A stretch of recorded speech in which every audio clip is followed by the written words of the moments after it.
यह कहानी है बहार खान की, जो एक गांव में रहता था और वो एक बड़ी जमीन का मालिक था। वो छोटी नहर से अपनी जमीन को पानी दिया करता था। उसकी शादी हुई तो उसकी जिम्मेदारियां बढ़ गई। उसने अपनी मदद के लिए एक मजदूर को रख लिया। एक मर्तबा इतनी बारिश हुई कि बहार खान की सूखी जमीन भी सरसब्ज और शदाब हो गई। वो इसे अपनी शादी की खुशबख्ती तस्वुर करने लगा। फसल पक कर तैयार हो गई थी। बहार खान और उसका मजदूर खलियन में रात गुजरने के लिए रुके हुए थे। उसकी बीवी सरे शाम ही रोती दे गई थी। थोड़ी देर बाद बहार खान का दोस्त आ गया और उसे अपने अजीज की शादी में चलने की दावत दी। बहार खान ने मजदूर से कहा, खलियन की हिफाजत करना और मेरे जाने के बारे में किसी से कुछ न कहना।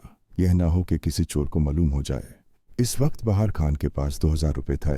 वो इसी वक्त अपने दोस्त के साथ उसके गांव चला गया। रात गहरी हो गई थी। मजदूर ने आग सुलगाई तो तेज हवा से एक चिंगारी उठकर खलियन में जा पड़ी, जिससे खलियन में आग के शोले भड़क उठे। बेचारा मजदूर आग बुझाने के दौरान खुद भी जलकर रख हो गया। अगली सुबह जब बहार खान की बीवी रोटी लाई तो यह देखकर हैरान रह गई कि सारा खलियन राख का ढेर हो गया है। मजदूर की जली हुई लाश देखकर वो ये समझी कि उसका मियाँ वह आग में जलकर मर गया है। उसने रोना पीटना शुरू कर दिया। लोगों ने मजदूर की लाश को बहार खान की लाश समझकर दफन कर दिया। चंद दिन बाद बहार खान शादी से लौटा तो आधी रात का वक्त था। जब बहार खान घर में दाखिल हुआ तो उसकी बीवी की नजर उस पर पड़ी। वो समझी कि मियाँ के रूप में भूत आ गया है।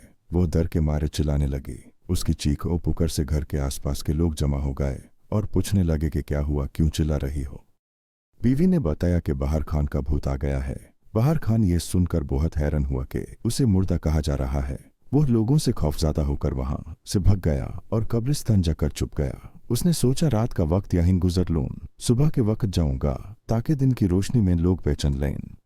बहार खान का भूख से बुरा हाल था। सुबह कब्रिस्तान से निकलकर गांव की तरफ रवाना हुआ। जब वो गांव पहुंचा तो एक आदमी अपने घर के बाहर खड़ा था।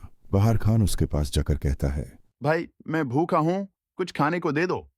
उस आदमी ने जब देखा कि यह बहार खान है तो डर गया और एक चीख मारी और दम टूट गया। ये माजरा देखकर बहार खान डर के मारे दोबारा भगकर कब्रिस्तान में छुप गया। बहार खान ने यह सूरत हाल देखी तो सोचा कि इस दोस्त की शादी ने तो मेरी जिंदगी अजाब में डाल दी है, मुझे इससे मिलना चाहिए। वो रात के अंधेरे में दोस्त के गांव की तरफ रवाना हो गया। दोस्त के पास पहुंचा तो तमाम माजरा उसे सुनाया। उसका दोस्त उसे लेकर उसके घर आया और उसकी बीवी को हकीकत से आगाह किया। उन्हें समझाया कि उस रात को जलकर मरने वाला बहार खान नहीं बल्कि घर का मुलाजिम था। बीवी ने बहार खान को जिंदा देखकर खुदा का शुक्र अदा किया। बहार खान को अपनी गलती का एहसास हो गया। न वो बिना बताए घर से जाता, ना उसे यह दिन देखना पड़ता। उसने आइंदा ऐसी हमाकत करने की तौबा कर ली।